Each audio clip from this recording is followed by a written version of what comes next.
अनुवांशिकी पढ़ रहे हैं और अनुवांशिकी में हमने कल अनुवांशिकी की शब्दावलियां पढ़ी थी मेंडल की। मेंडल ने मटर के पौधे पर प्रयोग किया, पाइसन सटाइवम पर प्रयोग किया और इसी को उत्थान मटर कहते हैं। और मटर के जो पौधे पर था वो कार्ल रूस के कहने पे किया, तो उससे पहले हीरिसिया नाम के पात्र पर प्रयोग किया था। मेंडल ने कारक बोला। नमस्कार नमस्कार राज। तो सबसे पहले हमने इसमें बात की थी कि कारक क्या होते हैं। तो अनुवांशिक लक्षणों को निर्धारित करने वाली जो इकाई होती है, अनुवांशिक लक्षणों को निर्धारित करने वाली इकाई को कारक कहा जाता है। जो भी अनुवांशिक लक्षण होते हैं उनको जो निर्धारित करने वाली इकाई होती है वो तुम्हारी कारक और बाद में जॉनसन ने उसे जीन कहा। किसी भी जीन के दो रूप होते हैं वो जोड़े में पाए जाते हैं, तो इसे हम कहते हैं युग्म विकल्पी, एलील कहते हैं। जोड़े के दोनों रूप अगर समान होते हैं तो वो समयुग्मजी है और अलग अलग है तो वो विषमयुग्मजी होते हैं। समयुग्मजी को शुद्ध भी कहते हैं, विषमयुग्मजी को अशुद्ध भी कहते हैं, याद रखिएगा। इसके बाद हमने कल बात की थी कि जो आपकी प्रभावी और अप्रभावी लक्षण क्या होते हैं। जब शुद्ध जन को क्रॉस करवाया जाता है तो पहली पीढ़ी में जो लक्षण प्रकट होते हैं वो प्रभावी लक्षण होते हैं और जो लक्षण प्रकट नहीं होते वो अप्रभावी होते हैं, याद रखिएगा। प्रभावी को कैपिटल लेटर में लिखा जाता है और अप्रभावी को स्मॉल लेटर में लिखा जाता है। इसके बाद हमने नमस्कार पार्वती, नमस्कार पुष्पा, नमस्कार सभी को भी, जयंत मनोज सभी को नमस्कार रहेगा। चलिए इसके बाद हमने बात की थी कि तो शुद्ध जन को क्रॉस कराना संकरण है, उत्पन्न संतति संकर होती है और अगर कोई संकर जो हाइब्रिड होता है अगर वो अपने जनको से भी श्रेष्ठ है तो उसे संकर ओज कहा जाता है। संकर ओज कहा जाता है। तो मार्केट में जितने बीज आते हैं वो सारे आज की तारीख में हाइब्रिड है और वो अपने जनको से श्रेष्ठ होते हैं, इसलिए वो संकर ओज कहलाते हैं। हमने इसके बाद बातें की थी कि भाई ब्रीडिंग की दो विधियां, हमने दो विधियां पढ़ी थी। एक पढ़ी थी हमने बैगिंग और एक पढ़ा था विभूषण, याद रखिएगा। हमने ई मस्कुलेशन पर बात की थी, विभूषण पर बात हमने कल की थी, याद रखिएगा कि विभूषण क्या होता है, ई मस्कुलेशन क्या होता है। ई मस्कुलेशन क्या था, तो पकने से पहले ही परागकोश को काट देना, याद रखना। पकने से पहले ही परागकोश को काट देना ही तुम्हारा क्या होता है, ई मस्कुलेशन होता है। ई मस्कुलेशन होता है तो पकने से पहले ही आपका ये काट देना क्या कहलाता है, विभूषण कहलाता है। चलिए विभूषण कहलाता है। और ये जो भाग होता है ये अंडा से होता था, याद रखिएगा। ये अंडा से होता था और ये वर्तिकाग्र होती थी, इसमें परागकण बनते हैं और परागकण यहाँ गिरते हैं। तो जब यहाँ गिरती क्रिया परागण कहलाती है, याद रखिए। सेल्फिंग कहलाती है, ध्यान से सुनना मेरी बातों। ये स्वयं परागण होता है। एक ही पुष्प में यदि परागकण उसी पुष्प की वर्तिकाग्र पर गिरते हैं, ये वर्तिकाग्र होता है, ये वर्तिकाग्र होता है। इस पर गिरते हैं तो ये स्वयं परागण है, स्वयं परागण। और स्वयं परागण को रोकना चाहता था तुम्हारा, याद रखिए, स्वयं परागण रोकना चाहता था आपका मेंडल। तो स्वयं परागण को रोकने के लिए क्या किया कि पकने से पहले ही परागकोश को काट देना, स्वयं परागण को रोकने के लिए किया गया था। और इसी प्रकार अगर हम बात करते हैं आपके इसको थैली से कर देते हैं तो ये थैली का होता है बैगिंग कहलाता है, बैगिंग। तो बैगिंग में क्या होता है, याद रखिएगा, ये इसलिए किया होगा क्योंकि वो स्वयं परागण कराना चाहता था, स्वयं परागण कराना चाहता था, इसलिए कोई बाहर से परागण आकर इस वर्तिकाग्र पर ना गिर जाए, इसलिए मेंडल ने इसको थैली से ढक दिया था। तो वो स्वयं परागण कराना चाहता था। तो यहाँ पर परागण करवाने के लिए, ये पर परागण करवाने के लिए था, पर परागण करवाने के लिए विभूषण विधि काम में लेते हैं, विभूषण विधि काम में लेते हैं। और स्वयं परागण करवाने के लिए, याद रखना, स्वयं परागण करवाने के लिए कौन सी विधि काम में लेते हैं, अपने बैगिंग। तो स्वयं परागण को रोकना, जब परागण करवाना चाहेगा तो स्वयं परागण को रोकना चाहेगा और स्वयं परागण करवाना है तो पर परागण को रोकना चाहता होगा, पर परागण को रोकना। तो ये दो विधियां आप लोगों को याद करनी चाहिए, विभूषण क्या होता है और बैगिंग क्या होता है, ध्यान से सुन लेना। विभूषण में पकने से पहले ही परागकोश को काट दिया, काटा इसलिए दिया स्वयं परागण रोकने के लिए। तो क्या करना चाह रहा होगा, पर परागण। तो मेंडल ने पर परागण को करवाने के कौन सी विधि अपनाई, तो ये विभूषण अपनाई, यानी पर परागण करवाने के लिए और स्वयं परागण को रोकने के लिए। थैली से क्यों रखा होगा यहाँ पर, क्योंकि बाहर से को परागण आगे बना के जाए, इसका मतलब पर परागण को रोकना चाह रहा होगा। तो क्या करवाना चाह रहा होगा, स्वयं परागण करवाना चाह रहा होगा। तो ये दो बातें आपको मेंडल के लिए याद होनी चाहिए। अब मेंडल ने कार्य किया था मटर के पौधे पर, याद रखिएगा। तो कल तक हमारी यहाँ तक बातें हो गई थी, परागण, स्वयं परागण, पर परागण, सारी बातें हमने कल पढ़ ली थी। अब मैं आगे बढ़ा रहा हूँ बातों को और मेंडल के कार्य की बात कर रहा हूँ।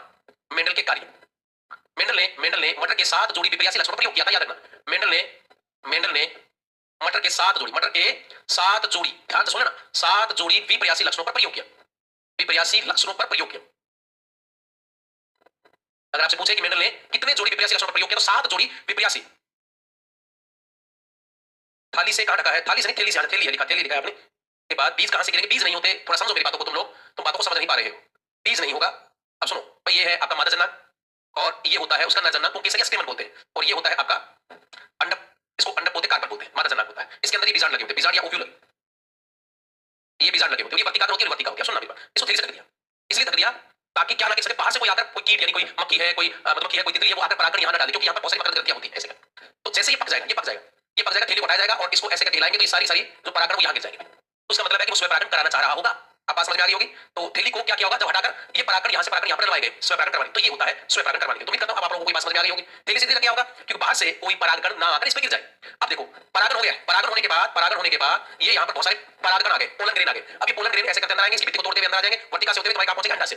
अंडा से पाए जाते बीजांड, अंडा से बीजांड ओव्यूल होते हैं और इन्हीं बीजांड में बनते मादा युग्मक, मादा युग्मक बनेगा, फीमेल गैमेट बनेगा और परागणों से बनेंगे मेल गैमेट। यहाँ मेल गैमेट बनेगा परागणों से, तो याद रखना, यहाँ मेल गैमेट बनेगा और इससे बनेगा फीमेल गैमेट। और ये फीमेल गैमेट बनेगा, यहाँ पर बीजांड से बनेगा फीमेल गैमेट और परागण से बनेगा तुम्हारा मेल गैमेट। फीमेल गैमेट और मेल गैमेट का मिलना ही निषेचन कहलाता है। और अब ये निषेचन होने के बाद, ध्यान सुनना, निषेचन होने के बाद ये जो बीजांड होते हैं ये तो बनाते हैं बीज। अब ये बीज बनेंगे और ये जो बाहर का भाग होता है, ये बाहर का भाग होता है अंडा से, ये अंडा से फल में बदल जाता है।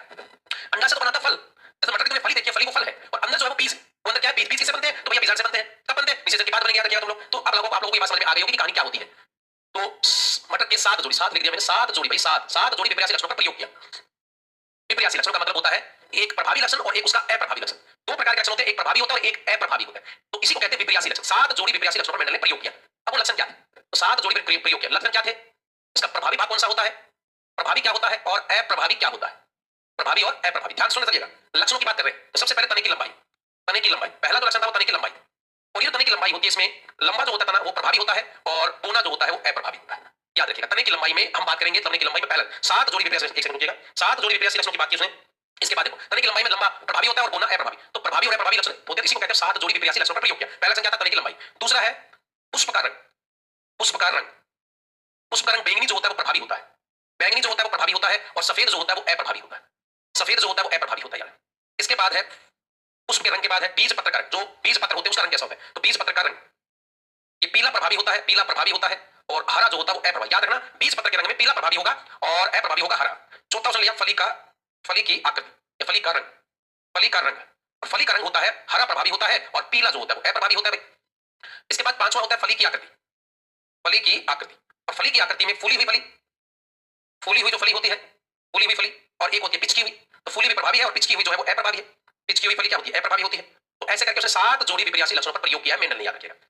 इसके बाद छठवां है आपका पुष्प की स्थिति, या मैं लिखूं कि पुष्प की स्थिति।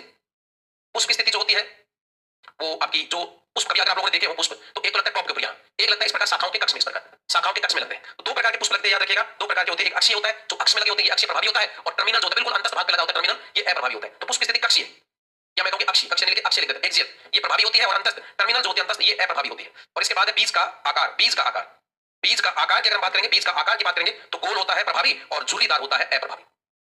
तो ऐसे करके मेंडल ने 7 जोड़ी विपर्यासी लक्षणों पर प्रयोग किया। 7 जोड़ी। गुड आफ्टरनून सभी को, गुड आफ्टरनून। तो ध्यान सुनना, अगर आपसे पूछे कि मेंडल ने मटर के कितने जोड़ी विपर्यासी लक्षणों पर प्रयोग किया, तो 7 जोड़ी। अब 7 जोड़ी विपर्यासी मतलब एक दूसरे के अपोजिट लक्षण थे। पहला लक्षण है तने की लंबाई, दूसरा है पुष्प का रंग, तीसरा है बीज पत्र का रंग, चौथा फली का रंग, फली की आकृति, पुष्प की स्थिति और बीज का आकार। ये 7 जोड़ी विपर्यासी लक्षणों पर मेंडल ने प्रयोग किया। 7 जोड़ी विपर्यासी लक्षणों पर प्रयोग किया। अगर आपसे पूछे कि बताइए पुष्प का रंग प्रभावी कौन सा होता है, तो बैंगनी रंग का पुष्प प्रभावी होता है और सफेद रंग अप्रभावी होता है। बीज पत्र में पीला रंग प्रभावी होता है, हरा रंग अप्रभावी होता है। फली में अगर बात करें हरी, हरा रंग प्रभावी होता है, पीला रंग अप्रभावी होता है, और फली की आकृति फूली हुई और पिचकी हुई। पुष्प की स्थिति में अगर बात करें अक्षीय और अंतस्थ, और बीज के आकार में गोल बीज प्रभावी लक्षण है और झुर्रीदार अप्रभावी लक्षण है। तो मेंडल ने मेंडल के 7 जोड़ी विपर्यासी लक्षणों पर काम किया था। तो मेंडल के 2 प्रयोग, तो सॉरी, 2 विधियां बनाई थी, विभूषण और थैलीकरण, और उसने जो कार्य किया था वो मटर के 7 जोड़ी विपर्यासी लक्षणों पर प्रयोग किया था। इसमें आपको लक्षण देखने हैं, प्रभावी कौन सा है और अप्रभावी कौन सा है, ये बात आपको करनी है। चलिए आगे बढ़ रहे हैं और अब हम बात कर रहे हैं मेंडल के प्रयोग। मेंडल के प्रयोग, डरना नहीं है, मैं थोड़ा डिटेल में कहूंगा मेंडल के प्रयोग को। मेंडल के प्रयोग, और मेंडल के 2 प्रयोगों पर चर्चा करेंगे। वैसे मेंडल के 3 प्रयोग रहे थे, लेकिन हम केवल 2 प्रयोगों पर ही चर्चा करेंगे। तो पहला प्रयोग मेंडल का पढ़ रहे हैं, याद रखना, और इन्हीं प्रयोगों से बाद में मेंडल ने निष्कर्ष निकाले थे, और उन्हीं निष्कर्षों को बाद में नियमों में बदला था कार्ल कोरेंस ने, और मेंडल के नियमों को मेंडलवाद कहते हैं। मेंडल के नियमों को मेंडलवाद कहेंगे, और ये बात कही थी कार्ल कोरेंस ने। मेंडल ने तो केवल प्रयोग के आधार पर निष्कर्ष निकाल दिए थे, लेकिन उन्हीं निष्कर्षों को बाद में नियमों में बदला कार्ल कोरेंस ने। तो पसंद आता है मेंडल के नियम किसने दिए थे, याद रखना, कार्ल कोरेंस ने दिए थे। और मेंडल के नियमों को कहते क्या है, तो मेंडलवाद कहते हैं। चलिए तो मेंडल के प्रयोग पढ़ रहे हैं, मेंडल के प्रयोग पढ़ रहे हैं, और पहला प्रयोग है एक संकर संकरण, एक संकर संकरण, mono hybrid cross, mono hybrid cross पढ़ा रहा। एक संकर संकरण की बात कर रहे हैं, मोनो हाइब्रिड क्रॉस की बात कर रहे हैं। सबसे पहले नमस्कार भी, नमस्कार, सुबह काफी लेट आए हो भाई, 15 मिनट निकल के क्लास से लगभग। चलिए तो बात कर रहे हैं मोनो हाइब्रिड क्रॉस। इसका मतलब समझना, एक जोड़ी विपर्यासी लक्षणों को लेकर, एक जोड़ी विपर्यासी लक्षण, 7 जोड़ियों में से केवल क्या लिया, एक जोड़ी विपर्यासी लक्षण लेकर जब प्रयोग किया गया तो इसे कहेंगे हम एक संकर संकरण। ध्यान से सुनना, एक जोड़ी विपर्यासी लक्षणों में, एक जोड़ी विपर्यासी लक्षणों में क्रॉस करवाना एक संकर संकरण कहलाता है। एक संकर संकरण कहलाता है, याद रखिएगा। एक सेकंड रुकिएगा, एक सेकंड रुकिएगा भाई।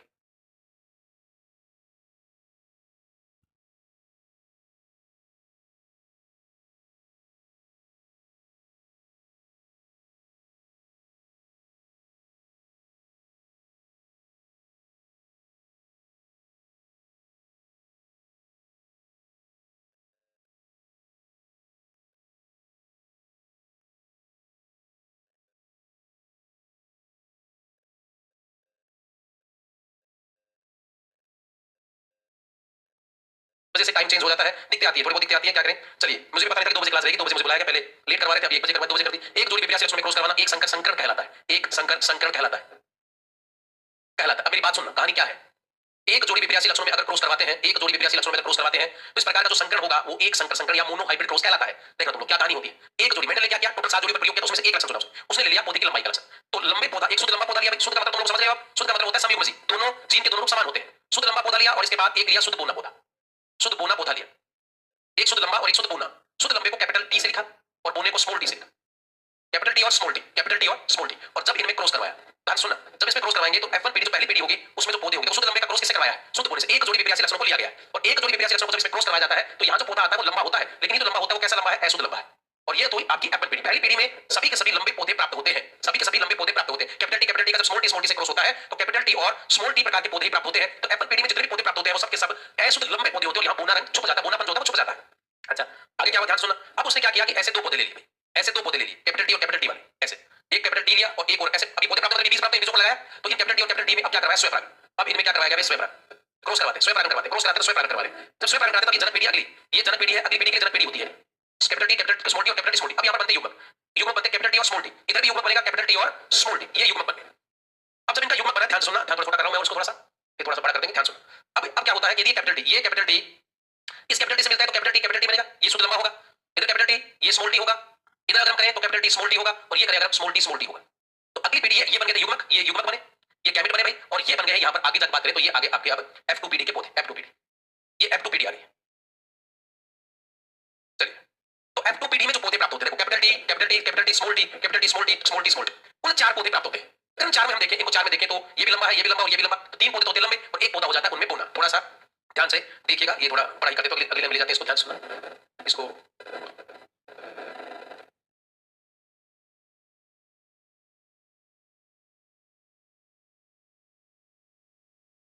चलिए, बार बार डिस्टर्ब हो रहे हैं, आज डिस्टर्ब हो रहे हैं, ध्यान सुनो, बस मैं ये थोड़ा सा हटा देता हूँ यहाँ से, इसको अगले पेज पे ले जाते हैं ताकि आपको पूरा दिखे।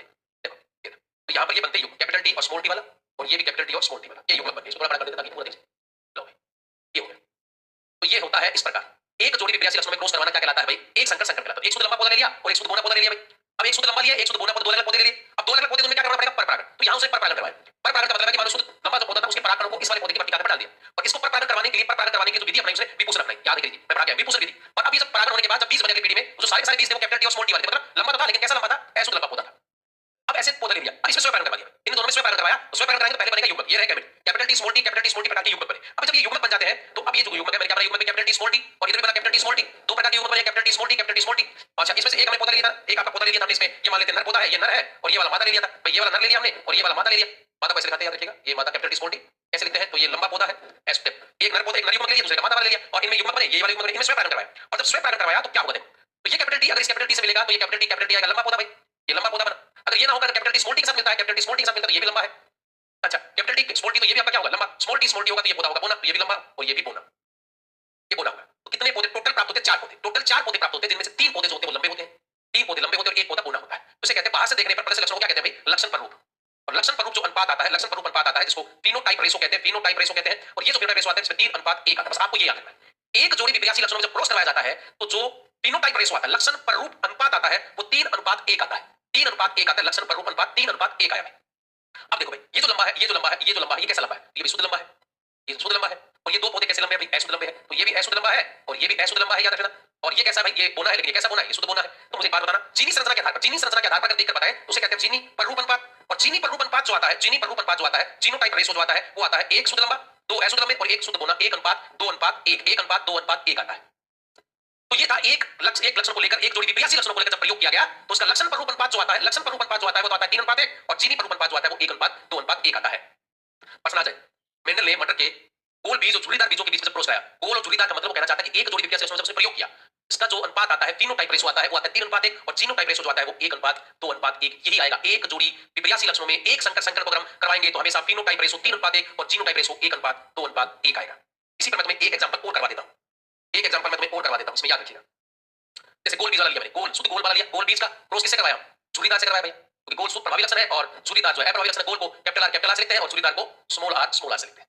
इन दोनों में क्रॉस कराएंगे, परपरागण करवाएंगे तो कैपिटल आर और स्मॉल आर आता है, ये आ गया। अब ऐसे तो ऐसे पौधा लिया कैपिटल आर स्मॉल आर, अब इनमें से परपरागण करवाना है तो अब क्या करेंगे, देखो युग्मक बनाएंगे, कैपिटल आर और स्मॉल आर युग्मक बना, इधर भी कैपिटल आर और स्मॉल आर बना। अब ये कैपिटल आर इस कैपिटल आर से मिल जाए तो कैपिटल आर ये भी कैसा होता है, गोल, कैपिटल आर और स्मॉल आर ये भी गोल होता है, ये गोल है, ये गोल है, लेकिन गोल कैसा है, अशुद्ध है। गोल इसलिए क्योंकि आर प्रभावी होता है और इसके लक्षण को छुपा देता है। ये शुद्ध गोल आ गया, ये अशुद्ध गोल आ गया, इधर वाले साथ में तो ये भी अशुद्ध गोल आ गया और ये हो गया झुर्रीदार, ये हो गया झुर्रीदार। तो अनुपात क्या मिलते हैं, अनुपात क्या मिलते हैं, अनुपात मिलता है भैया 3:1, 3 गोल वाले, एक झुर्रीदार वाला है। लेकिन जीनी प्ररूप अनुपात देखिए फिनोटाइप रेशो था, और अगर जीनोटाइप रेशो देखें तो एक शुद्ध गोल, दो अशुद्ध और एक शुद्ध बोना, शुद्ध झुर्रीदार से बोना के झुर्रीदार, तो ये कहानी होती है। तो सेम आता है, याद रखिएगा जब भी एक जोड़ी विपरीत लक्षणों को लेकर प्रयोग किया जाएगा तो फिनोटाइप रेशो हमेशा आएगा 3:1 और जीनोटाइप रेशो आएगा 1:2:1। तो उम्मीद करता हूं कि ये बात तुम लोगों को समझ में आई होगी। एक जोड़ी विपरीत लक्षणों को लेकर जो प्रयोग किया गया उस पे आप लोगों को ये कहानी समझ में आ गई होगी। कुछ आए ना आए लेकिन इतनी बात याद रखना कि एक जोड़ी विपरीत लक्षणों को प्रयोग करते हैं तो जो फिनोटाइप रेशो है वो 3:1 और जीनोटाइप रेशो 1:2:1 आता है। बस इतनी सी बात तुम्हें याद रखनी। अब मेंडल का दूसरा प्रयोग आता है द्विसंकर संकरण, ये थोड़ा टफ रहता है, द्विसंकर संकरण। बस तुम्हें फिनोटाइप और जीनोटाइप रेशो ही याद करने हैं, फिनोटाइप रेशो क्या रहता है और जीनोटाइप रेशो क्या रहता है, बस आपको वो बात आनी चाहिए और वो हम सिखाएंगे आपको। द्विसंकर संकरण इसे कहते हैं dihybrid cross, dihybrid cross. द्विसंकर संकरण को क्या कहा जाता है, डाई हाइब्रिड क्रॉस कहा जाता है। देखो कैसे, अब मेंडल ने कितने लक्षण लिए, दो जोड़ी। जब दो जोड़ी विपरीत लक्षणों में, दो जोड़ी विपरीत लक्षणों में क्रॉस कराया जाता है विपर्यासी लक्षणों में क्रॉस कराते हैं, क्रॉस करवाते हैं, तो उसे द्विसंकर संकरण कहते हैं। तो उसे क्या कहते हैं भाई? द्विसंकर संकरण। अब बात आती है दो जोड़ी में। तो एक जोड़ी पर प्रयोग किया गया तो उसे एक संकर संकरण कहा, और दो जोड़ी पर बात करेंगे तो उसे द्विसंकर संकरण कहेंगे। अब द्वि में क्या लिया? उसने लिया भाई गोल और पीले बीज, गोल व पीले बीज, गोल व पीले बीज का क्रॉस, पीले बीज का क्रॉस उसने करवाया झुर्रीदार व हरे बीज से, झुर्रीदार व हरे बीज से। एक पौधा लिया, गोल और पीले बीज थे, और दूसरा पौधा लिया ऐसा जिसमें झुर्रीदार और हरे बीज होते हैं। इनका क्रॉस करवाया गया, आपके आपस में इनका क्रॉस कराया गया। तो गोल और पीलो कैसे लिखेंगे भाई? गोल और ये रहा पीला, क्योंकि शुद्ध होते हैं, शुद्ध गोल और पीला। इसका क्रॉस करवाया गया शुद्ध झुर्रीदार और हरे से। शुद्ध क्या होगा भाई? तो स्मॉल आर और स्मॉल वाई इससे करवाया गया। अब दो जोड़ी लक्षण ले लिए, दो जोड़ी लक्षण। पूनम यादव, आपके वैसे सबके आ रहे हैं, बस मैं तुम्हें पढ़ाते जा रहा हूं क्योंकि तुम लोग इतना कमेंट करते नहीं हो। इन दिनों में कमेंट ज्यादा आने लगे मुझे। पूनम यादव, गुसाई पूनम और राज, पुष्पा, सोनू, जीवा, मनोज, आप लोगों का कमेंट रेगुलर आता है। राज और सुबोध का कमेंट भी आता है, गुसाई का कमेंट रेगुलर आता है। चलिए, तो आगे बढ़ा रहा हूं मैं। शुद्ध गोल व पीले बीज का क्रॉस शुद्ध झुर्रीदार और हरे बीजों से करवा रहे हैं। चलिए भाई, अब इनका क्रॉस करवाते हैं। तो इनका क्रॉस करवाने के बाद जो F1 पीढ़ी आएगी भाई, ये जनक थे, ये जनक होते हैं, और इनसे जो बच्चे पैदा होंगे, अगले पौधे जो पैदा होंगे, वो कैपिटल आर स्मॉल आर और कैपिटल वाई स्मॉल वाई वाले पैदा होंगे। कैपिटल आर और small R, capital Y small Y वाले होते हैं। चलिए आगे बढ़ा रहा हूं। तो ये कैपिटल आर स्मॉल आर वाला होता है, ये हो गया गोल, क्योंकि प्रभावी हो गया वाला, इधर वाला प्रभावी होता है गोल व पीला, गोल व। तो F1 पीढ़ी में जितने भी पौधे बनेंगे वो गोल और पीले ही बनेंगे। लेकिन ये एस आपके क्या होंगे? तो ये एसुद होंगे। क्या होंगे भाई? ये एसुद, शुद्ध नहीं होंगे। एसुद का मतलब होता है जहां पर जीनी संरचना में जीनी संरचना है, दोनों जीन के दोनों अलग अलग हो जाए तो वो एसुद होते हैं। याद रखिए, विषम युग्म इसी प्रकार के होते हैं, गोल और पीले होंगे। अब ये पौधा लिया और इसमें स्वयं पैटर्न कराएंगे हम। तो ये F1 पीढ़ी आ गई। अब अगले पेज पे चलते हैं, इस पे करवा देते हैं। तो कैपिटल आर और स्मॉल आर का cross capital R small Y से क्रॉस करवा देते हैं। इसका capital R small R capital Y small Y से क्रॉस करवा देते हैं। इनमें स्वयं पैटर्न करा देते हैं, पौधा लगाते हैं और उस पौधे के अंदर स्वयं पैटर्न कराते हैं। भाई ये पौधा लगाया हमने, इस बीज वाला पौधा लगाया, पौधा बड़ा हुआ। अब उसी पौधे में, क्योंकि मटर के पौधे में और मदद उसमें स्वयं पैटर्न करवा देते हैं, और स्वयं पैटर्न करवाने के लिए मैंने बेकिंग नाम की विधि अपनाई, याद रखिएगा। तो बेकिंग वाली विधि अपनाते हैं यहाँ पर। तो अब क्या होगा? सबसे पहले युग्मक बनेंगे। तो ये अब अगली पीढ़ी के जनक हो गए हैं। ये अगली पीढ़ी के जनक है, याद रखिएगा। और यहाँ बनेंगे युग्मक। कैपिटल आर जो युग्मक बनाएगा वो कैपिटल वाई और स्मॉल वाई से बनाएगा, और स्मॉल आर भी जो युग्मक बनाएगा वो कैपिटल वाई और स्मॉल वाई से बनाएगा। तो कैपिटल आर कैपिटल वाई वाला बनेगा, तो कैपिटल आर कैपिटल वाई बनेगा, और इधर वाला कैपिटल आर और ये स्मॉल वाई वाला बनेगा। इसी प्रकार स्मॉल आर वाला भी जो युग्मक बना रहा है, स्मॉल आर वाला भी जो युग्मक बना रहा है, ये किसके साथ बना रहा है? कैपिटल वाई और स्मॉल वाई के साथ बना रहा है। तो capital small R capital Y, small R small Y, ये वाले चार युग्मक बनते हैं। कितने युग्मक बनते हैं? बाकी कौन सी क्लास रहेगी पूनम, मुझे बताइएगा। अभी कौन सी क्लास रहती है आपकी? क्लासें कौन सी रहती है? हमारी तो क्लासें चल रही है, काफी दिनों से चल रही है। अभी आपने ज्वाइन किया होगा शायद, तो बाकी क्लासें भी आपकी शायद हो जाएंगी स्टार्ट। चलिए, तो अब ये युग्मक बन गए, ये युग्मक बन गए। देखो भी कौन कौन से युग्मक पिछले पेज पे चलते हैं। कैपिटल आर इन दोनों से युग्मक बनेगा, और स्मॉल आर इन दोनों से युग्मक बनेगा। इधर भी कैपिटल आर इन दोनों से युग्मक बनेगा, स्मॉल आर इन दोनों से युग्मक बनेगा। तो युग्मक युग्मक युग्मक क्या क्या बने देखते हैं। तो हम यहाँ पर एक चेकर बोर्ड बना रहे हैं, ऐसे करके एक चेकर बोर्ड बनाएगा और इनका आपस में क्रॉस करवाएंगे। तो ये हम यहाँ पर चेकर बोर्ड बना रहे हैं, ध्यान से सुनते, ये चेकर बोर्ड बना रहे हैं। भाग तक ये ये देखो, ये अब हम यहाँ पर एक चेकर बोर्ड बना रहे हैं। ये ऐसे करके चेकर बोर्ड बना रहे हैं। ये पहला खाना बना दिया, ये दूसरा बना दिया, ये तीसरा बना दिया, तीसरा दोबारा बनाते हैं, थोड़ा बड़ा बना लेते हैं तीसरे वाला। चलो ये वाला ऐसे बना लेते हैं, फिर आप लोग ऐसे बना लेना। तो ये बन जाएगा, ये आ जाएगा। ऊपर लिख रहा है नर को ऐसे लिखते हैं और मादा को ऐसे लिखते हैं। तो नर में 1 2 3 4, capital R capital Y, capital R small Y, फिर small R capital Y, small R small Y, ऐसे बना दिया। अब देखो वापिस capital R capital Y, female वाले बनाते थे, ये फीमेल वाले मेल वाले दोनों बना लेते हैं। इधर कैपिटल आर स्मॉल वाई, इधर capital small R capital Y, small R small Y. तो ये बन गए भाई युग्मक। सोनू जीवास कॉन्टैक्ट नंबर आपके, मैं आप या तो पता कर लो, अकेडमी से बात कर लेता हूं, अगर वो मंजूरी देते हैं तो आपको नंबर दे दी जाएगी, कोई दिक्कत वाली बात नहीं होगी, अगर आपको कॉन्टैक्ट करना है। चलिए, तो अब देखो ये capital R capital R capital Y capital R small Y है, ये स्मॉल वाई, ये स्मॉल वाई है। चलिए अब क्रॉस करवाते हैं। Capital R capital R capital Y capital Y, कैसा पौधा है ये? गोल और पीला है, गोल और पीला है। इधर वाला देखते हैं, आगे वाले से capital R capital Y small Y, ये गोल और पीला है, ये भी गोल पीला था, ये भी गोल पीला, लेकिन इस वाले से अलग है क्योंकि यहाँ पर स्मॉल वाई वाला युग्मक आया हुआ है। Capital R small R capital Y small, ये भी गोल और पीला ही है, लेकिन ये जो गोल और पीला है वो इन दोनों से अलग है भाई, इस वाले से अलग है। कैपिटल आर कैपिटल वाई इन दोनों से अलग है, गोल और पीला। कैपिटल आर देखो, कैपिटल आर स्मॉल आर और कैपिटल वाई स्मॉल वाई, ये भी देखो तुम लोग, ये भी गोल और पीला ही है, लेकिन ये गोल और पीला जो है वो तीनों से अलग प्रकार का है, लेकिन है गोल और पीला। चलिए आगे बढ़ा रहा हूं। इधर वाला कैपिटल आर कैपिटल वाई, और ये लो तुम्हारा स्मॉल वाई, भाई ये भी तो तुम्हारा क्या है? गोल और पीला है, लेकिन ये जो गोल और पीला है वो इसके साथ मिलता है, इसके साथ मिल रहा है। ये capital R capital Y small Y, ये रहा। अच्छा आगे देखो, ये तुम्हारा कैपिटल आर, ये देखो कैपिटल आर और कैपिटल आर है, और इधर ये स्मॉल वाई और स्मॉल वाई आगे। ये गोल और झुर्रीदार है, गोल और झुर्रीदार हमने लिया नहीं था भाई, हमने क्या लिया था? गोल और पीला लिया था, लेकिन अगली पीढ़ी में, तीसरी पीढ़ी में जो पौधा आया वो गोल और झुर्रीदार के द्वारा है। पहले में से लिया, लेकिन गोल और झुर्रीदार पैदा हो रहा है, ये गोल और झुर्रीदार आ गया। आगे देखते हैं, आगे देखते हैं क्या हो रहा है। Capital R small R capital Y small Y, ये रहा, इसके साथ मिलता है, ये रहा, इसके साथ मिलने वाला सेम है सर। आगे है capital R small Y small Y, ये देखो ये रहा गोल और झुर्रीदार, ये गोल और झुर्रीदार है, ये भी गोल और झुर्रीदार है, ये गोल ऐसा है और ये झुर्रीदार शुद्ध है। गोल और झुर्रीदार, ये भी गोल और झुर्रीदार, लेकिन ये एक दूसरे से क्या है? अलग है ऐसे। चलो आगे बढ़ा रहा हूं। Capital R small R capital Y capital Y, capital R small R capital Y capital Y, capital R small R capital capital Y capital, ये रहा, ये सेम इसके जैसा है, ये सेम इसके जैसा है। और देखो capital R small R capital Y small Y, ये इसके जैसे मिल रहा है, capital R small R capital Y small Y. आगे small R capital Y capital Y, तो ये देखो भैया, ये देखो झुर्रीदार और पीला जो हमने लिया ही नहीं था, लेकिन वो भी पौधा अगली पीढ़ी में जा रहा है, अगली पीढ़ी में जा रहा है, तीसरी पीढ़ी में ये लक्षण प्रकट हो रहा है। स्मॉल आर यानी झुर्रीदार और पीले वाला हो रहा है। इसके बाद देखो small R capital Y small Y, ये है गोल और पीला ही है, ये भी गोल और पीला, ये गोल और पीला, जुड़ीदार और पीला, जुड़ीदार और पीला, लेकिन दूसरे से अलग है। आगे देखो capital R capital Y small Y, तो ये इससे मिल रहा है, सेम ऐसा है। Capital R capital Y small Y, तो ये देखो कैपिटल आर स्मॉल वाई ये रहा और ये रहा और ये रहा, ये हो गया तुम्हारे से। अच्छा इसके बाद देखो क्या है स्मॉल आर और कैपिटल वाई स्मॉल वाई, ये रहा आपस में ऐसा, ये ऐसा रहा, ये तीन पौधे से हो गए। और अगर हम बात करें इसकी तो small R capital Y small Y और स्मॉल वाई, तो ये जो पौधा था जो छुप गया था ये वापस प्रकट हो गया, देखो ये तुम्हारे सामने प्रकट रहा है कि गोल और पीले का जब क्रॉस करवाया था जुड़ीदार और हरे से, तो एप्पल पीडी में जुड़ीदार और तुम्हारा हरा छुप गया था जो एफ2 पीडी में पुनः प्रकट हो गया, ये रहा जुड़ीदार, ये रहा जुड़ीदार। तो अगर मैं इस आधार पर टोटल बात करूं तो कितने पौधे प्राप्त होते हैं? 16 पौधे टोटल प्राप्त होते हैं। कितने पौधे प्राप्त हुए भाई? 16 पौधे प्राप्त होते हैं। अब इन 16 पौधों में ध्यान रखना, गोल पीला 1, गोल पीला 2, गोल पीला 3, गोल पीला 4, गोल पीला 5, गोल पीला 6, गोल पीला 7, गोल पीला 8 और गोल पीला 9। तो गोल और पीले कितने हैं भाई? 9 पौधे। तो फिनोटाइप रेशो बाहर से देखने पर फिनोटाइप रेशो क्या आता है? 9 पौधे गोल और पीले। इसके बाद गोल और हरे 1 2 और ये रहा 3, गोल और हरे कितने हैं? 3। इसके बाद जुड़ीदार और पीले, जुड़ीदार पीला कितने हैं? 3 है। और इसके बाद ये रहा तुम्हारा जुड़ीदार और हरा, ये रहा 1। कुल 16 में से फिनोटाइप रेशो 9:3:3:1 आता है, 9:3:3:1 आता है। और जीनोटाइप रेशो आता है, डरना नहीं है, 1:2:2:4:1:2:1:1:2:1:1। 9 प्रकार के पौधे प्राप्त होते हैं टोटल। टोटल कितने प्रकार के पौधे प्राप्त होते हैं भाई? 9 प्रकार के। 16 में से 9 प्रकार के पौधे, 2 लक्षणों को लेकर हमने काम किया था, 2 लक्षणों को लेकर, और तीसरी पीढ़ी में 9 प्रकार के पौधे हमें प्राप्त होते हैं।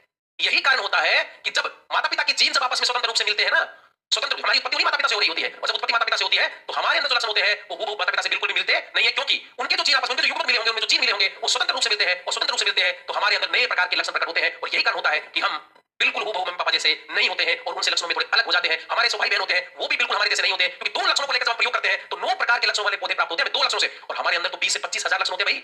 और जो 20 से 25 हजार लक्षण आपस में स्वतंत्र रूप से मिलते हैं तो हमारे अंदर नए लक्षणों की उत्पत्ति होती है। और यही कारण होता है, यही कारण होता है कि हम हूबहू मम्मी पापा जैसे नहीं होते हैं। तो जीनोटाइप रेशो दोबारा दे रहा हूं, यहां पर जीनोटाइप रेशो लिख रहा हूं, ध्यान से सुन लेना। ये जीनोटाइप रेशो 1:2:4:1:2:1:1:2:1:1 2 4 6 8 9 12 24 12 12 1 12 24 12 12 1 ऐसे याद करना है। मैनेजमेंट से बात करो पूजा, आप मैनेजमेंट से बात करो कि मैनेजमेंट आपको क्या कहता है, आपको मैनेजमेंट क्या कह रहा है, आप उनसे बात करो। आपका सॉल्यूशन उन्हीं के पास होगा, हमारे पास इसका सॉल्यूशन नहीं होता है। हम तो केवल पढ़ाने वाले लोग हैं। कोर्स कैसे देते हैं, कैसे कोर्स लेते हैं, कैसे आपकी क्लासेस चलेंगी वो आपको मैनेजमेंट के लोग बताएंगे। आपके पास तैयारी कर लो, ऐप के नंबर होंगे, आप उनसे कांटेक्ट करो कि कहानी क्या है, कि हमने अभी ज्वाइन किया और हमारा कैसे क्या चलेगा, तो आप इनको याद करो। देखो भैया, आप लोगों को जो बात याद रखनी है वो क्या है, मेंडल ने 2 में से 3 प्रयोग किए, लेकिन आपकी 10वीं की कक्षा में 2 ही प्रयोग दिए होते हैं। एक जोड़ी लक्षणों को लेकर प्रयोग करते हैं तो एक संकर संकर मोनोहाइब्रिड क्रॉस कहते हैं, 2 लक्षणों को लेकर प्रयोग करते हैं तो डाइहाइब्रिड क्रॉस कहते हैं। मोनोहाइब्रिड क्रॉस जब होता है, मोनोहाइब्रिड क्रॉस जब होता है तो इसका जो फिनोटाइप रेशो आता है, फिनोटाइप रेशो आता है वो 3:1 आता है, और जीनी पर अनुपात जो आता है वो 1:2:1 आता है। बस आपको ये बात याद होनी चाहिए, ये बात आपको याद होनी चाहिए। कोई टफ नहीं करना, कुछ भी नहीं करना। नहीं, टेबल से कोई क्वेश्चन नहीं बनेगा, आपको डरना नहीं है, मैं बता रहा हूं आप लोगों को। टेबल तो मैंने इसलिए बनाई ताकि आपको बता सकूं कि 16 पौधे हैं, 9 प्रकार के पौधे बता सकूं। आपको एक्चुअल में जो बात याद करनी है कि मोनोहाइब्रिड क्रॉस का फिनोटाइप रेशो कितना रहता है? 3:1 और जीनोटाइप रेशो कितना रहता है? 1:2:1। इसके बाद आपको याद रखना है कि द्विसंकर संकर होता क्या है। जब 2 जोड़ी विपर्यासी, देखना याद रखना, 2 जोड़ी विपर्यासी लक्षणों को लेकर प्रयोग करवाया जाता है तो उसे द्विसंकर संकर कहते हैं। और द्विसंकर संकर में आपको जो ये टेबल याद नहीं करनी, आपको याद करना है कि इसका फिनोटाइप रेशो क्या है। देखो 9 पौधे में तुम लोगों को बता दी, गोल पीला गोल पीला गोल पीला गोल पीला, ये से करके 9 पौधे, ये रहे 9। 3 ये रहे तुम्हारे गोल और हरे, गोल गोल और हरे, गोल सॉरी गोल हरा, गोल और हरा, और ये रहा तुम्हारा गोल हरा, ये रहा गोल हरा, ये 3 गोल हरे। और अगले 3 देखो, ये रहे जुड़ीदार पीला, जुड़ीदार पीला और जुड़ीदार पीला, 3 पौधे जुड़ीदार पीले हैं, और एक ये रहा तुम्हारा जुड़ीदार और हरा। इसलिए मैंने टेबल बनाई, ये टेबल इसलिए बनाई है ताकि आपको ये बता सकूं। मैं डायरेक्ट लिख देता कि द्विसंकर संकर में फिनोटाइप रेशो कितना आता है? 9:2 3:3:1 आता है। फिर तुम लोगों को दर्द होता है ये कैसे आ गया, ये कैसे आ गया, इसलिए मैंने टेबल बना दी है। टेबल से तुम्हारे लेवल में कोई पसंद नहीं आने वाला है, याद रखिएगा। ये आएगा कि फिनोटाइप रेशो कितना आता है डाइहाइब्रिड क्रॉस का, तो तुम्हें 9:3:3:1 करना है, बस इतना याद करना है। और जीनोटाइप रेशो तुम्हें क्या याद करना है भैया? 1:2:4:1:2:1 मतलब 12 24 12 12 1, ये तुम्हें जीनोटाइप रेशो याद करना है। देखो एक पौधा ऐसा तुम्हें गोल और पीला जो होगा, और 16 में से केवल एक ही पौधा ऐसा होगा जो गोल और पीला, कैसा गोल पीला? शुद्ध गोल पीला, शुद्ध गोल पीला होगा।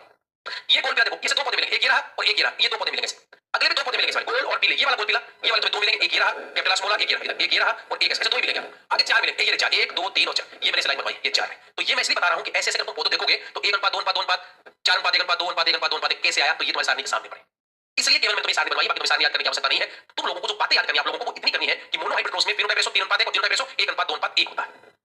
दूसरी बात आपको याद करनी है कि डाइहाइब्रिड क्रॉस में फिनोटाइप रेशो कितना? 9:3:3:1 और जीनोटाइप रेशो कितना? 1:12 24 12 12 1। इस प्रकार तुम्हें याद करना है। आया कैसे है वो मैं तुम लोगों को बता दिया, ये कहानी ऐसे होती है। तो ये थे तुम्हारे मेंडल के प्रयोग, मेंडल के 2 प्रयोग थे, और 12 24 12 12 1 बहुत बढ़िया पार्वती, आपने बहुत बढ़िया किया है, बिल्कुल धन्यवाद। टेबल में कोई क्वेश्चन नहीं आता, ये बात याद रखना, बस मैंने तुम लोगों को बता दिया, ये बताया है कि कैसे आएंगे, इसलिए टेबल बनवाई है। और मेरा कोई उद्देश्य नहीं था टेबल में, क्योंकि आपके लेवल में इस टेबल से कोई प्रश्न नहीं बनता है। तो ये रहा तुम्हारा डाइहाइब्रिड क्रॉस। अब आता है मेंडल के प्रयोग के बाद मेंडल के नियम, मेंडल के नियम, मेंडल के नियम। तो बात कर रहे हैं मेंडल के नियम। मेंडल के नियम मेंडलवाद कहता है, ध्यान से सुनना। मेंडल के नियम, मेंडल के नियम मेंडलवाद कहलाते हैं, मेंडलिज्म कहते हैं, मेंडलवाद या मेंडलिज्म कहलाते हैं, मेंडलिज्म कहलाते हैं। ये प्रश्न है, मेंडल के नियमों को क्या कहते हैं? तो मेंडलवाद कहते हैं। मेंडल के नियम कार्ल कोरेंस ने दिए, ध्यान से सुनना। मेंडल के नियम, कार्ल कोरेंस, जो जर्मनी का था कार्ल कोरेंस, मेंडल के नियम कार्ल कोरेंस ने दिए। मेंडल ने जब अपने प्रयोग किए, अपने प्रयोग के 2 प्रयोगों से निष्कर्ष निकाला। मेंडल ने अपने प्रयोगों से निष्कर्ष निकाला और उन्हीं निष्कर्षों को बाद में नियमों में बदला किसने? तो याद रखिएगा तुम्हारे कार्ल लोरेंत्ज़ ने। और मेंडल के नियमों को क्या कहते हैं भाई? तो मेंडल के नियमों को मेंडलवाद कहते हैं। मेंडल के मुख्यतः 3 नियम थे। कितने नियम? 3, लेकिन वर्तमान में 2 ही माने जाते हैं। बस आधे मेंडल के नियम किसने दिए? तो कार्ल लोरेंत्ज़ ने। मेंडल ने कोई नियम नहीं दिया। मेंडल ने प्रयोग किए और प्रयोगों के आधार पर निष्कर्ष निकाले। मेंडल के नियम वास्तविकता में कार्ल लोरेंत्ज़ ने दिए, जिनको मेंडलवाद कहते हैं। अच्छा, मेंडल के कुल 3 नियम है। बस लिखते मेंडल के नाम से। मेंडल के कुल कितने नियम है भाई? 3। हालांकि दिए किसने? कार्ल लोरेंत्ज़ ने। कुल 3 नियम है। कुल 3 नियम है, याद रखिएगा। मेंडल के कुल कितने नियम है? 3। पहला है प्रभाविता का नियम, लॉ ऑफ डोमिनेंस या प्रभाविता का नियम। पहला नियम है प्रभाविता का नियम, लॉ ऑफ डोमिनेंस या प्रभाविता का नियम। दूसरा जो नियम होता है तुम्हारा, दूसरा जो नियम होता है प्रभाविता के नियम के बाद, वो है युग्मकों के पृथक्करण, युग्मकों के पृथक्करण, युग्मकों के पृथक्करण या युग्मकों की शुद्धता का नियम। पृथक्करण या युग्मकों की शुद्धता का नियम, युग्मकों की शुद्धता का नियम, शुद्धता का नियम, युग्मकों की शुद्धता का नियम। ये दो दूसरा नियम ये है, पृथक्करण का युग्मकों के पृथक्करण, युग्मकों की शुद्धता का नियम। और तीसरा नियम है स्वतंत्र अपवहन का नियम, अपव्यूहन का नियम। 3 नियम है मेंडल के, 3 नियम है मेंडल के, 3 नियम है मेंडल के, याद रखिएगा। 3 नियम है। पहला नियम है प्रभाविता का नियम, दूसरा युग्मकों के पृथक्करण, युग्मकों की शुद्धता का नियम, और तीसरा है स्वतंत्र अपवहन का नियम। ये 3 नियम मेंडल के हैं और मेंडल ने वास्तव में कोई नियम नहीं दिए। मेंडल के नियम दिए भाई तुम्हारे कार्ल लोरेंत्ज़ ने। मेंडल के नियमों को मेंडलवाद कहते हैं। मेंडल ने जो प्रयोग किए थे उन्हीं प्रयोगों के आधार पर ये 3 नियम दिए गए। पहला नियम है प्रभाविता का नियम, पहला नियम लिखवा रहा हूं, प्रभाविता का नियम। पहला नियम है तुम्हारा प्रभाविता का नियम, लॉ ऑफ डोमिनेंस, प्रभाविता का नियम। ये नियम क्या कहता है? ये नियम ये कहता है कि जब शुद्ध जनकों में क्रॉस कराया जाता है, जब शुद्ध जनकों में क्रॉस कराया जाता है, तो F1 पीढ़ी में, पहली पीढ़ी में केवल और केवल प्रभावी लक्षण ही प्रकट होते हैं, अप्रभावी लक्षण कभी भी प्रकट नहीं होते हैं, और इसे ही हम प्रभाविता का नियम कहते हैं। तो प्रभाविता का नियम देखो, तुम्हारे प्रयोग हमने क्या है भाई? प्रयोग का क्या है?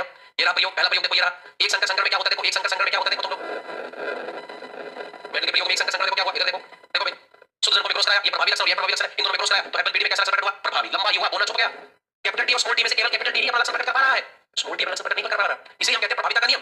तो मेंडल का पहला नियम ये रहा, आपके सामने रहा। इसी प्रकार डायहाइब्रिड में देखो तुम लोग, डायहाइब्रिड में देखो, यहाँ गोल और पीले ये प्रभावी है और ये अप्रभावी है। गोल बीज हमेशा प्रभावी होता है, उसका क्रॉस कराया जाता है, तो F1 पीढ़ी में गोल और पीले ही आते हैं। छुप कौन गया भाई? छुप गया तुम्हारा जोड़ीदार और हरा। तो इसी आधार पर कार्ल लोरेंत्ज़ ने प्रभाविता का नियम दे दिया। मेंडल के इन्हीं प्रयोगों के आधार पर, मेंडल के इन्हीं प्रयोगों के आधार पर कार्ल लोरेंत्ज़ ने नियम दिया। और नियम में क्या कहा?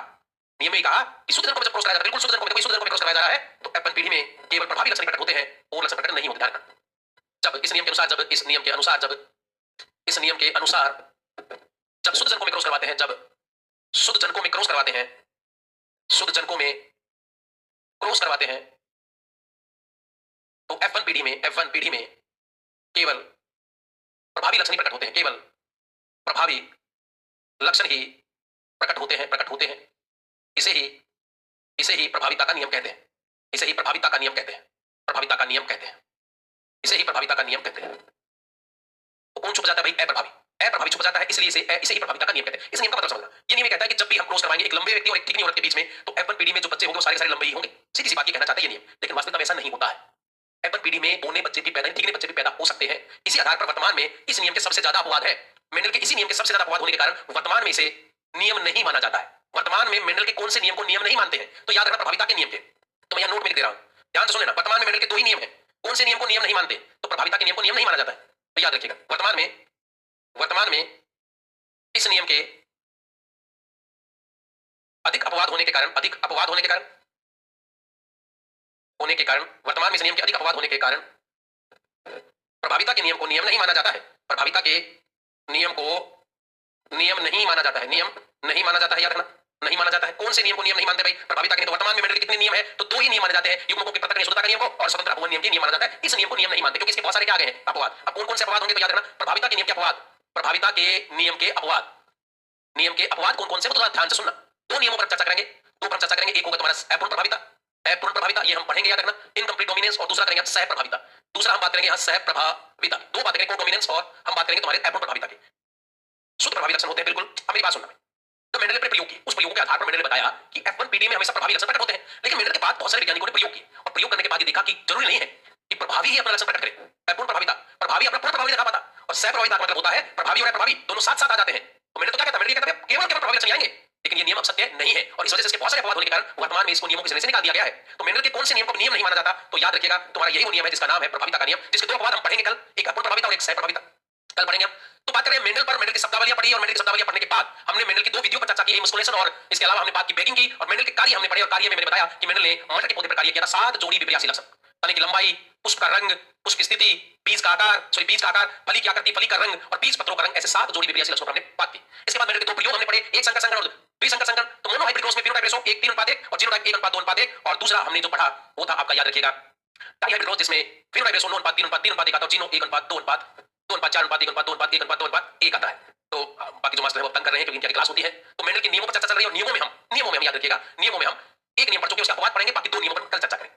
तो मिलते हैं नेक्स्ट वीडियो में। उम्मीद करता हूं कि ये जो बहुत टफ टॉपिक है ये भी तुम लोगों को समझ में आ रहा होगा। तो मिलते हैं नेक्स्ट वीडियो में, तब तक के लिए बहुत बहुत धन्यवाद।